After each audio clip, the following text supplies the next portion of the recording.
How's that? Okay, great. I've never been told I was too quiet. At the start of 2010, I accepted my dream job in Baltimore. I was ready for a fresh start, so I packed up my belongings and moved across country. The only real complication was the condo that I owned. As luck would have it, my former colleague and friend, Mike, just happened to need a place to live at the time. Mike was solid.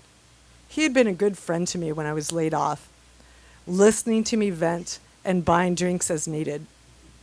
I gladly suggested he rent my place. Mike would be there for me, taking care of my investment, my little piece of North Park. January and February rent checks were a bit late, but I cut Mike some slack since he responded promptly when I reminded him. The first inkling of real trouble came when the March check was also late. I gave it a few days, then sent an email reminder. No response. Next, I tried voicemail. Nothing. Around the 20th of the month, the check arrived. No explanation, just the check. Annoying, yes, but my lingering concerns were alleviated when April's check showed up on April 2nd. 2 weeks later, that check was returned due to insufficient funds. I had a trip back to San Diego scheduled the next week, so I decided to wait and deal with this in person. Back in San Diego, I immediately went to the condo. No sign of Mike, and no answer when I pounded on the door. Both his car and mine, the Miata that I had left parked there so I would have something to drive when I visited, were missing from the driveway. I'd left the keys with Mike so he could move it if needed and drive it occasionally to keep it running well. But why were both cars gone? Back in March, when I had been trying to get in touch with Mike, I had called Mr. Bruno, the vice principal at the school we had both taught at the previous year.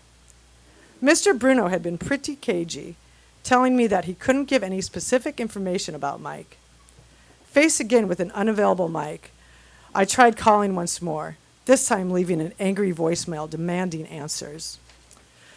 My anxiety building, I barely slept that night, spinning out one nightmare scenario after another.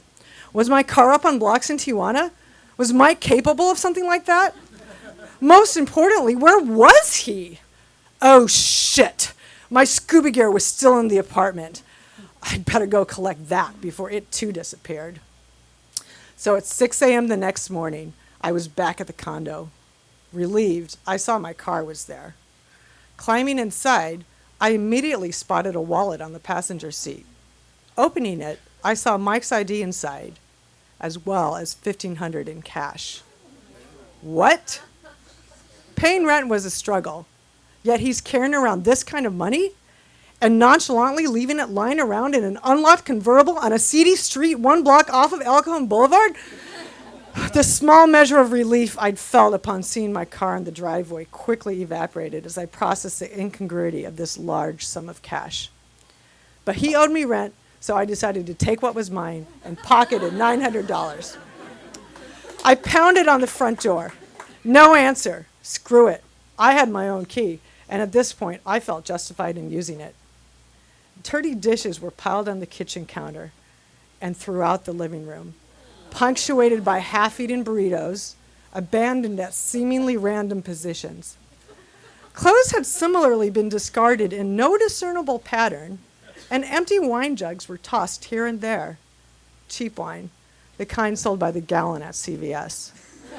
Plastic vodka bottles tied the scene together.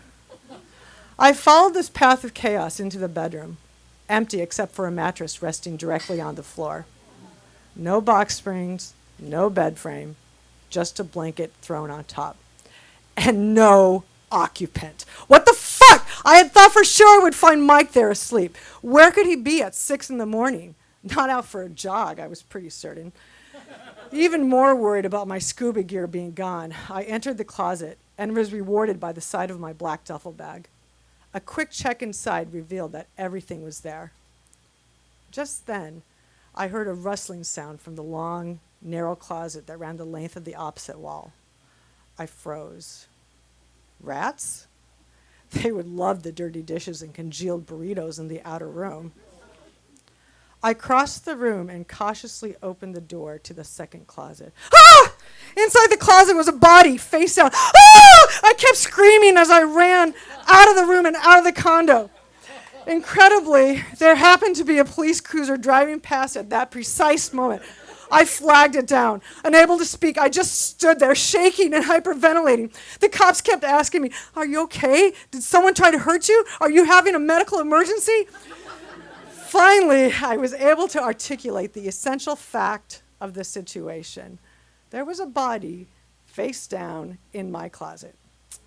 The two cops looked at each other, told me to go stand across the street, and entered the condo, guns drawn.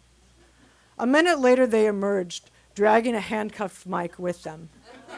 They beckoned me over, asking each of us to identify the other. Almost limp with relief, I threw my arms around Mike. He wasn't dead. There wasn't anyone else hiding in the closet after doing God knows what to Mike. I apologized to the cops for wasting their time. I'm sure this is just a misunderstanding here that Mike and I can sort out for ourselves. I then found myself in the unexpected position of apologizing to Mike. Dude, if I had known it was you, I wouldn't have flagged down those cops. But I was terrified. All I saw was a body face down in the closet. Living, dead, friend, foe. I didn't want to wait around to find out. And I mean, what the fuck? Why didn't you answer the door? Surely you heard me pounding. And why were you sleeping in the closet anyway? Mike sighed. Yeah, I was pretty terrified too, when two cops barged in and put a gun to my head. He paused and looked at me sadly. Emily, I have cancer. I'm on chemotherapy. It makes me very nauseated. The doctor told me that sleeping in a confined space would make that better. Oh my God, I gasped. Mike, I'm so sorry. Yeah, he said. That's why there's been some problems with the rent.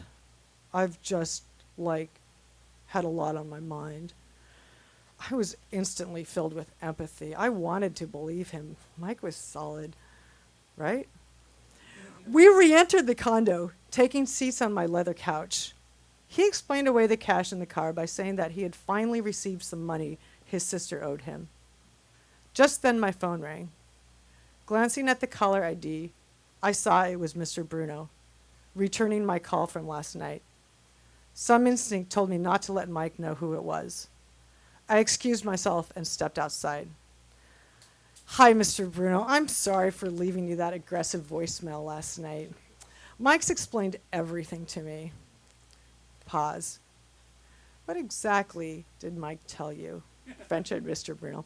That he has cancer, I blurted. That's why he's been out of contact and behind on the rent. That he's taken a leave of absence from work and is so grateful to you all for being so supportive. Another pause. Mike doesn't have cancer. I can't tell you exactly what is going on, but I must tell you this. You need to protect yourself and your property. It all came crashing down. Back in the condo, I saw everything differently. Would someone on chemo even be able to keep all that booze down? Why would he have not shared this with me sooner? The only thing that really fit his story was his deathly pale skin and the beads of sweat forming on his brow. But these are also signs of drug and alcohol withdrawal, as is passing out in the closet, seeking refuge from light. Mike, I've got to get going. Do you still have a paycheck coming in, even though you're on a leave of absence? Yeah? Okay, good. I'll come back this afternoon and we can see about setting up a monthly fund transfer from your account to mine to help you stay on top of the rent. That afternoon, I returned with my friend Cammie, who had agreed to play the heavy. Flashing a perfect smile, she said, Mike, this isn't working out. It will be easier for everyone if you just agree to move out. If you can get out within the next 48 hours while Emily is still in town, you'll save her a lot of hassle. If you cooperate, she'll fully refund your deposit. But I don't have anywhere to go, protested Mike. Then it's a good thing you have 48 hours to make some phone calls, replied Cammie smoothly, while I stood 2 feet behind her staring at the floor. The next day, I received a call from Mike's lawyer stating that he was sending me a cease and desist letter because I had unlawfully entered the premises by failing to give my tenant 24 hours notice prior to said entrance, and that I had further issued an illegal eviction notice by telling him to be out in 48 hours. Too bad. We might have been able to work something out. Instead, I hired my own lawyer and started the official eviction process. 2.5 months later, I changed the locks and repossessed the apartment. Thankfully, there was no damage that a cleaning service couldn't fix. I heard through the grapevine that Mike had lost his teaching job for showing up drunk. My heart went out to him again, knowing that showing up drunk for work at 8 a.m. is lonely, desperation drinking. He may not have had cancer, but he was ill. I lost a few $1,000s. He lost a lot more. Ladies and gentlemen, that's Emily Burke.